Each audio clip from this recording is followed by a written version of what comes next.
ईद, शबरात, दिन, त्यौहार कुछ भी आ जाए, हम औरतों के किचन के काम तो कभी ख़त्म नहीं हो सकते हैं, बल्कि इन मौक़ों पे किचन के काम ज़्यादा बढ़ जाते हैं। अब ईद पे सुबह क्या बनेगा, शाम को मैं क्या बनाऊँ, मेहमान आ रहे हैं तब क्या बनाऊँ मैं? बस इसी चीज़ की फ़िक्र सताती है हमें। आज इस व्लॉग के ज़रिए मैंने आपकी परेशानी को बहुत हद तक कम कर देना है, क्योंकि मैं आपके साथ ईद के लिए बहुत ही बेहतरीन सा मील प्लान शेयर करूँगी। आपको बताऊँगी बहुत सारे टिप्स और आइडियाज़ कि किस तरह आप अपनी ईद को बहुत ही पुरसकून और अपनी फैमिली के साथ एंजॉय करके बना सकते हो। संडे की पूरे दिन की रूटीन आपको दिखाऊंगी। बकरा ईद के लिए मैंने क्या क्या तैयारियां की हैं वो आप देखोगे। आज का व्लॉग हर बार की तरह बहुत सारी इन्फॉर्मेशन के साथ है। प्लीज़ आपने वीडियो को पूरा देखना है बिना स्किप करे। किसी भी पॉइंट पे आपको आज की ये वीडियो पसंद है तभी एक लाइक और चैनल को सब्सक्राइब लाजमी करिएगा। अस्सलामुअलैकुम, welcome to my new vlog. उम्मीद है जी आप सब खैरियत से होंगे। अल्लाह का शुक्र है मैं ठीक हूँ, अल्हम्दुलिल्लाह। अच्छा, छुट्टी वाले दिन के लिए ना सबकी अपनी-अपनी प्लानिंग, अपनी-अपनी राय होती है। कोई कहता है हम पूरे दिन आराम करेंगे, कोई कहता है हम बाहर जाएँगे घूमने के लिए। मतलब सबकी एक मौके के हिसाब से भी चीज़ें होती हैं। लेकिन मेरी ये कोशिश होती है कि मैं अपने संडे को इतना प्रोडक्टिव बनाऊँ कि नेक्स्ट जो मेरा पूरा वीक है ना वो बहुत ही रिलैक्सेशन के साथ गुज़रे। अभी नाश्ते का टाइम हो गया है, इससे पहले दुनिया जहाँ के मैंने काम कर लिए हैं सुबह उठ के। जल्दी उठने का यही तो फ़ायदा होता है, छुट्टी हो, ना छुट्टी हो, लेकिन भई अपने टाइम को जो है ना पकड़ लेना है, इससे बड़ी बात कोई नहीं होती है। तो मैंने उठ के मशीन लगाई, कपड़े धो लिए, इस टाइम तक कपड़े धुल चुके हैं, पूरे घर की साफ़-सफाइयाँ हो गई हैं। बल्कि डीप क्लीनिंग जिसे बोलते हैं ना, वो मैंने आज की है ज़रा थोड़ी-सी, और फ्रिज भी साफ़ कर ली है। अब इतने ज़्यादा जब काम कर लियो तो फ्रेश होने के बाद बाहर से नाश्ता आना तो बनता है। तकरीबन 10 बजे तक हमने नाश्ता कर लिया था, उसके बाद मैं आराम से लेट गई थी ज़रा सुकून से, कि 2 घंटे की रेस्ट हो जाए, उसके बाद बाकी के काम फिर उठ के देखती हूँ। अभी ये आफ्टर 2 आवर्स दोबारा से मैं आई हूँ किचन में, आके ज़रा थोड़ा-सा अपने आप को रिलैक्स किया, सोचा कि क्या-क्या काम करने हैं। अच्छा, मेरे उठने से पहले हानिया ने काफ़ी हद तक ना थोड़े बहुत काम कर दिए थे, किचन के नहीं, अंदर रूम को। जैसे कि मेकअप बॉक्स उसने पूरा सेट कर दिया और ये जो मेकअप ब्रशेज़ हैं ना, ये सारे वॉश करके रख दिए। जब आपकी बेटियाँ होती हैं ना, चाहे छोटी हों, बड़ी हों, उनमें खुद ब खुद ही काम करने का एक वो ना होता है, कुछ माँ को देख के भी आता है। तो ख़ैर हानिया ने वो ब्रशेज़ वग़ैरह वॉश करके रख दिए थे, अभी वही मैंने उन्हें साइड पे उठा के रखा है। अच्छा, आज मैंने ये रैक को भी अच्छे से वॉश किया था। इतना कोई गंदा तो था नहीं मेरा। अल्लाह का शुक्र है कि मैं टाइम टू टाइम ना किचन की, घर की जो है ना वो थोड़ी-थोड़ी डीप क्लीनिंग करती रहती हूँ। आए दिन कुछ ना कुछ मैं लगी रहती हूँ। तो इस वज़ह से घर बहुत ज़्यादा गंदा तो था नहीं। लेकिन हाँ, वो ईद से पहले की एक वो होती है ना कि दिमाग में वो चीज़ें चल रही होती हैं, हाँ भई, ये भी करना है, वो भी करना है। इसलिए आज मैंने जितने भी घर के कवर वग़ैरह थे, बेडशीट्स थी, मतलब सब कुछ जो है ना वो धो डाला। उसके बाद यहाँ पर किचन में भी ये रैक ही मुझे हल्का-फुल्का सा ज़रा ग्रीसी लग रहा था, इसको भी वॉश कर दिया। टाइम टू टाइम इन चीज़ों की ज़रा क्लीनिंग हो जाए ना, तो बस ये चीज़ें साफ़ रहती हैं। आपको बहुत ज़्यादा खपने की फिर ज़रूरत ही नहीं होती है। यहाँ पर ये डब्बों को भी अच्छे से मैंने ज़रा साफ़ कर दिया था, पोंछ दिया था, क्योंकि गंदे तो थे नहीं, बस हल्के-फुल्के से वो कहते हैं ना हाथों के निशान वग़ैरह लग जाते हैं पकड़ते हुए, तो बस वही थे, कपड़े के साथ अच्छे से साफ़ कर दिया, तो ये काम मेरा फ़ाइनल हो गया। नेक्स्ट जो मेरा टास्क होता है ना वो ये कि जो किचन की ग्रोसरी आई है इसको ऑर्गेनाइज़ करने का। हम वीकली ही ग्रोसरी करते हैं, जितना भी सामान घर का ख़त्म हुआ होता है ना तो वो ले आते हैं। इस तरह से करके ना ये सारे वेजिटेबल्स वग़ैरह आते हैं, जो पूरा हफ़्ता मेरा इतना ज़्यादा पुरसकून गुज़रता है। एक दफ़ा इनको मैं बस सेट करके रख दूँ, बस फिर पूरे हफ़्ते मुझे ये पता ही नहीं होता क्या मँगवाना है, क्या लाना है, क्या पकाना है, क्या खाना है। इतनी ईज़ी हो जाती है ज़िंदगी। इकट्ठी चीज़ में बरकत भी है अल्लाह की तरफ से, अल्हम्दुलिल्लाह। ख़ैर यहाँ पर ये सारी सब्ज़ियों को अच्छे से ज़रा मैं स्टोर करके रखती हूँ, अरेंज करके। खाली इनको लेकर आना ये काम नहीं होता, इनको अच्छे से ऑर्गेनाइज़ करके रखना एक काम होता है। यहाँ पर जो पहले वाले प्याज़ हैं ना वो मैंने निकाल दिए स्टोकरी के अंदर से, जो अभी आए हैं इनको पहले पलटा के, तो ऊपर से ये वाले प्याज़ रख देती हूँ ताकि ये पहले इस्तेमाल हो जाएँ। इस तरह से ना एक तो चीज़ पड़ी हुई भी अच्छी लगती है, दूसरा ख़राब होने से भी बच जाती है। अच्छा, दूसरी मेरी प्लानिंग होती है कि जी पूरे वीक में क्या-क्या बनेगा बच्चों के लिए, सबके लिए, जो सबकी पसंद का भी हो और अच्छे से इस्तेमाल में आ जाए। अब तो वैसे भी ईद थी तो उसकी भी तैयारी करनी थी। तो मैंने आज शामी कबाब भी बनाने का सोचा था।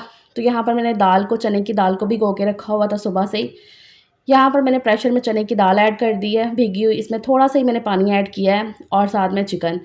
चिकन मैं हड्डी वाला ही इस्तेमाल कर लेती हूँ, अपने हिसाब से होता है ना कि जब चीज़ इकट्ठी आई हो तो मैंने बोनलेस निकाल के रख लिया है साइड पे, क्योंकि मैं वो हांडी कबाब भी बना के रखूँगी। तो इसलिए ना फिर मैंने कहा कि चलो ये हड्डी वाला इसमें ऐड कर लेते हैं। अब क्या ही बोनलेस मंगवाना, तो इसमें से ना मैं हड्डियाँ निकाल लूँगी, और एक तो ना इनका टेस्ट भी काफ़ी अच्छा सा हो जाता है।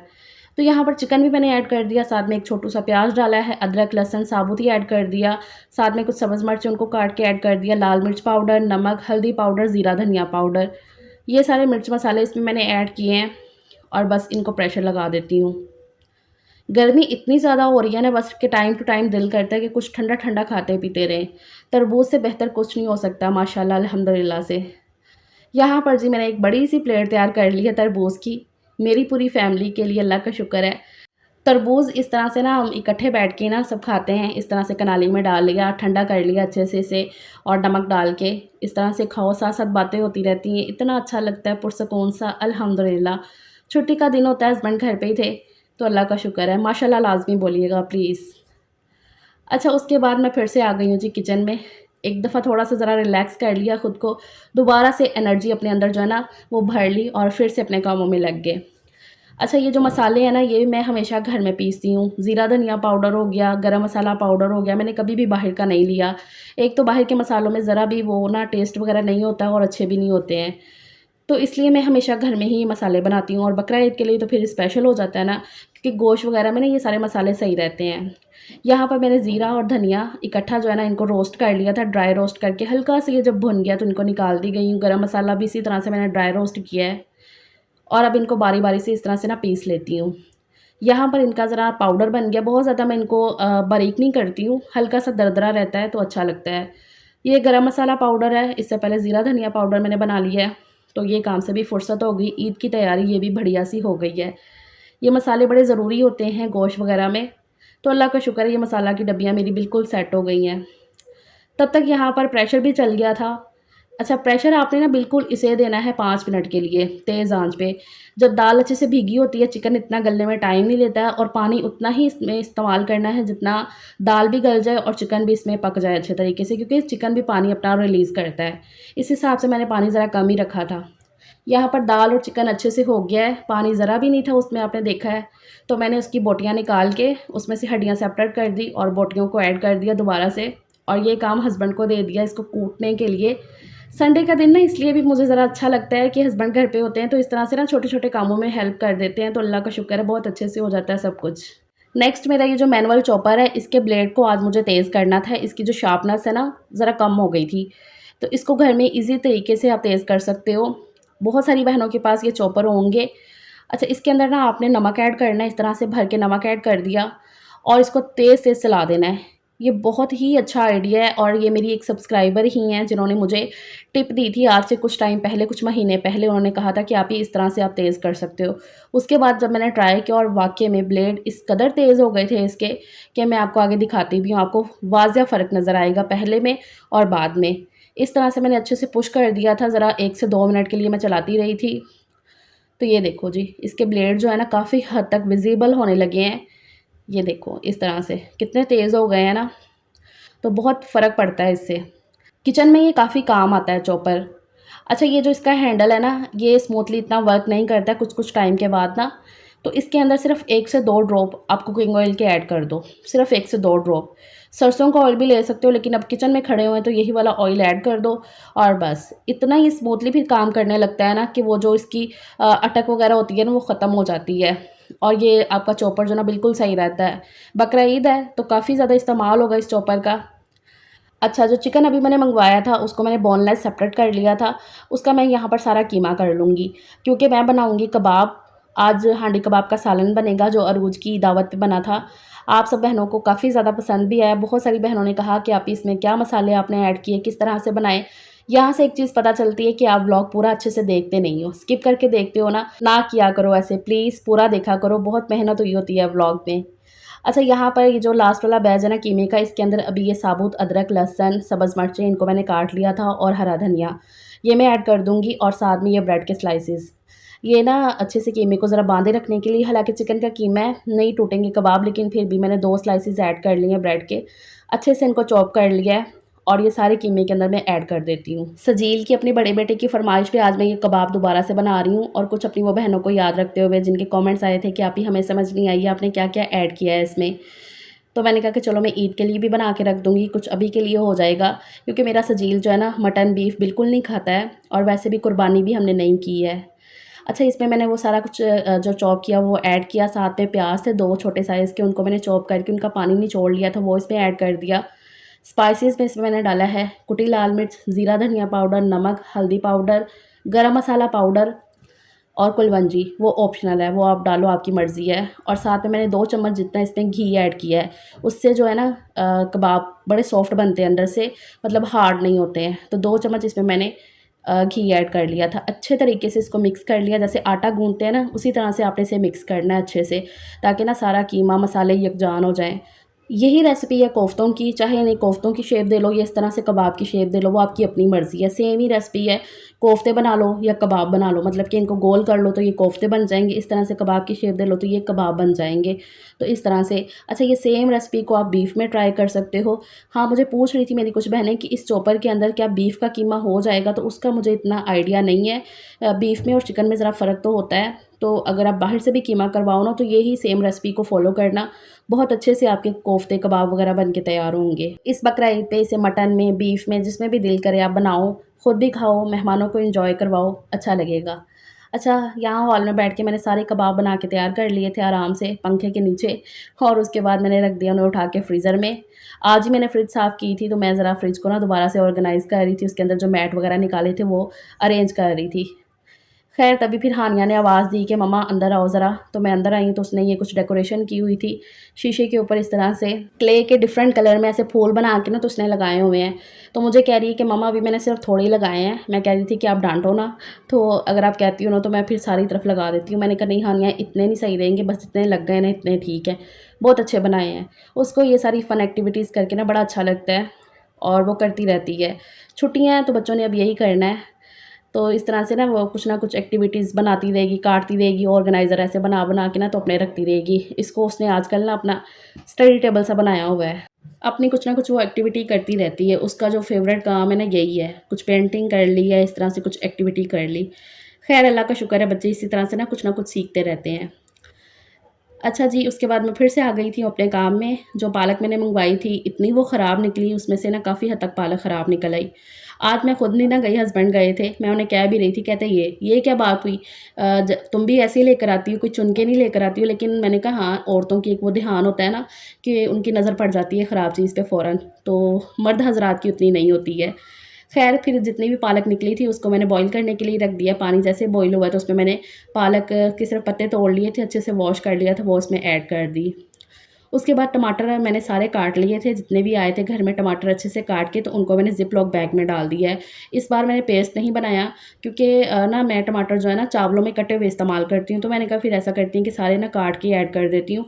क्योंकि मेरी एक जो बहुत ही प्यारी-सी बहन है, मेरी सब्सक्राइबर भी हैं, तो उन्होंने भी मुझे ये टिप दी थी। हालाँकि मैं पहले भी ऐसे करती थी, लेकिन उन्होंने याद करवाया तो मैंने कहा क्यों नहीं, इस बार ये कर लेते हैं। ख़ैर जो पालक बॉयल हो गई थी उसको मैंने स्टेन कर लिया था ठंडे पानी से निकाल के, तो उसको मैंने पेस्ट बना ली थी ब्लेंडर में डाल के। थोड़ी थी लेकिन मैंने कहा कि चलो हो जाएगी, क्योंकि मैं और सलीम ही खाते हैं। पालक गोश्त बड़ा अच्छा बनता है, तो ईद के दिनों में ना मैंने कहा कि कभी ना कभी बन जाएगा। तो यहाँ पर मैंने इसमें ये ऐड कर लिया है ट्रांसपेरेंट डब्बे के अंदर। लास्ट टाइम मैंने इनको इनविजिबल बोल दिया बाय मिस्टेक, तो मुझे 2-3 बहनों ने करेक्ट किया कि नहीं आपी ये ट्रांसपेरेंट है, किसी ने मज़ाक बनाते हुए कहा। तो ख़ैर जी, हो जाती है इस तरह से ना मिस्टेक। इंसान अपनी गलतियों से तो सीखता है। ख़ैर सारी सब्जियों को मैंने सॉर्ट आउट करके उनको रख दिया है जी फ्रिज में ऑर्गेनाइज़ करके अपनी-अपनी जगह पे। अब आज के खाने की तैयारी कर ली जाए, तो जो कबाब मैंने बनाया ना उन्हीं का सालन बन जाएगा, कबाब का सालन। तो यहाँ पर कढ़ाई में ऑलरेडी ऑयल था, जो मैंने कढ़ी बनाई थी ना उसके पकोड़े फ्राई किए थे। तो मैं क्या करती हूँ, जो भी फ्राई का ऑयल होता है ना वो वापस से डब्बे में मतलब बोतल में नहीं डालती हूँ। फिर इस तरह से ना हांडी में साथ-साथ इस्तेमाल कर लेती हूँ, क्योंकि वो वाला ऑयल फिर ज़ाहिर-सी बात है मसाले वाला हो जाएगा, तो वो किसी न किसी और चीज़ में भी इस्तेमाल हो सकता है, इसलिए ना फिर मैं कढ़ाई में रहने देती हूँ। अच्छा, ये कबाब मैंने बना के रखे हुए थे, थोड़े से ये फ्रीज़ हो गए थे, तो उनमें से ना मैंने हाफ़ निकाल लिए अभी सालन बनाने के लिए। एक साइड पे मैंने रख दिए कबाब को फ्राई करने के लिए, दूसरी साइड पे इसका मसाला तैयार कर लेती हूँ, ग्रेवी। मैं ना जिस तरह से चिकन की ग्रेवी 2-3 तरह से बनाती हूँ ना, इसी तरह आज मैंने कहा इसकी ग्रेवी इस तरह से बनाते हैं। दावत वाले दिन मैंने किसी और तरह से बनाई थी। मैंने अभी क्या किया, प्याज़ को, टमाटर को, अदरक, लहसुन को साबुत ही इसमें जो ना ऐड कर दिया, मतलब बहुत ही रफली सा मैंने काट के, तो थोड़े से ऑयल के अंदर ना इनको पका लिया था। सॉफ्ट हो गए हैं जैसे वो सारी चीज़ें, तो उनको निकाल लिया है। फिर इसी ऑयल के अंदर मैंने ये स्पाइसेस ऐड कर दिए हैं, जिसमें लाल मिर्च पाउडर, हल्दी और नमक। बस मैंने इतने स्पाइसेस इसमें ऐड किए हैं मसाले में, सिर्फ मसाले के हिसाब से, क्योंकि कोफ्तों में सारे मसाले ऑलरेडी मैंने ऐड किए हुए हैं। अब यहाँ पर मसाला जब अच्छे तरीके से भुन गया है, तो इसके अंदर जो मैंने मसाले निकाले थे प्याज, टमाटर, अदरक, लहसुन सॉफ्ट करके ना, तो वो मैंने ब्लेंड करके तो वो इसमें ऐड कर दिया वापस से। तो फिर मसाले को अच्छे से भून लिया है। मसाला जब अच्छे से भुन गया है तो इसमें ये फ्राई किए हुए फिर मैंने कबाब ऐड कर दिए हैं। अब इनको अच्छे से मैं दोबारा से भूनूँगी थोड़ी देर के लिए, और फिर इसमें थोड़ा-सा पानी ऐड कर दूँगी जितने में इसकी जो ग्रेवी है ना वो अच्छे से बन जाए। लेकिन ये है कि मसाले को अच्छे तरीके से आपने भूनना है। और इसमें कबाब ऐड करने के बाद ना आपने जो चम्मच है ना वो बहुत तेज़-तेज़ नहीं चलाना है, इससे ना फिर कबाब टूट भी सकते हैं। यहाँ पर अभी मैंने इसमें पानी ऐड कर दिया जितने में जो ग्रेवी है ना वो अच्छे से बन जाए। थोड़ी देर के लिए इसे मैंने पकाया है, और बस फिर इसमें मैंने ये बॉयल किए हुए अंडे ऐड कर दिए। मेरे बच्चों को काफ़ी पसंद है, मेरी फैमिली को, तो इसलिए मैंने फिर ये बॉयल करके अंडे भी इसमें ऐड कर दिए। तो इस तरह से ना ये ज़रा सुबह शाम का खाना तैयार हो जाएगा हमारा। ऊपर से मैं गरम मसाला ऐड कर देती हूँ, तो ये बहुत ही बेहतरीन सा सालन बन के तैयार है। इस रेसिपी को आप ट्राई कर सकते हो। ईद की दावतों वगैरह पे घर पे बनाना हो, मेहमानों के लिए बनाना हो, चिकन में, मटन में, किसी में भी आप कबाब बनाओ और फुल एन्जॉय करो। बहुत अच्छा लगता है ये सालन, और बहुत अच्छा सा आइडिया भी है आपके लिए। ख़ैर जी, यहाँ पर खाने की प्लेट तैयार हो गई है। रोटी बाहर से मंगवाई है, सलाद काट लिया साथ में, और साथ में ये कबाब और अंडे का सालन हो गया। आज मैंने इसकी ग्रेवी ज़रा थोड़ी-सी ज़्यादा रखी है क्योंकि मेरे बच्चों को, हम सबको ग्रेवी ज़रा अच्छी लगती है, तो इसलिए मैंने ज़रा थोड़ी-सी ज़्यादा इसकी ग्रेवी बना ली है। तो अल्हम्दुलिल्लाह से ये बहुत ही मज़ेदार सी प्लेट तैयार हो गई है। खाना-पीना खाया उसके थोड़ी देर बाद ही फिर ये जो शामी का मटीरियल कूट के रखा था हस्बैंड ने, इसको मैंने उठा के ना फ्रिज में रख दिया था। थोड़ी देर जब ये ठंडा हो गया ना तो आराम से बैठ के अब मैंने इसके यहाँ पर सारे शामी कबाब बना के तैयार कर लिए, कबाब की शेप दे के रख ली है इस तरह से। अब इन्हें उठा के मैं रख देती हूँ फ्रीज़र में। इसका बड़ा अच्छा सा मैंने फूल बना दिया था इस तरह से रखते-रखते। तो ये बन गए हैं, ये भी काम मेरा हो गया। ईद के दिनों में ना काफ़ी काम आ जाते हैं ये शामी कबाब वग़ैरह हो ना, तो पहले से बना के रखी हूँ क्योंकि बाद के जो गोश्त के तो वो बनाएँगे वो तो फिर हो ही जाएगा, लेकिन हाँ, पहले से अगर तैयारी कर ली जाए ना तो बड़ा ही सुकून हो जाता है। ये जो कबाब बच गए थे, आधे तो मैंने अभी बना लिए ना, जो बच गए हैं उनको मैंने इस ट्रांसपेरेंट डब्बे के अंदर डाल के रख दी। इस तरह से ना चीज़ें इसमें पड़ी हुई नज़र भी आती हैं, इसलिए मैं ये वाले डब्बे इस्तेमाल कर लेती हूँ। और दूसरी बात है, सस्ते भी पड़ते हैं ये डब्बे। सो उम्मीद है आपको आज के ये व्लॉग पसंद आया होगा, तो फिर चैनल को सब्सक्राइब लाज़मी आपने करना है, वीडियो को लाइक भी करना है, अपना बहुत सा ख़्याल रखना है। इंशाल्लाह नेक्स्ट व्लॉग के साथ मुलाकात होगी। टेक केयर, अल्लाह हाफ़िज़।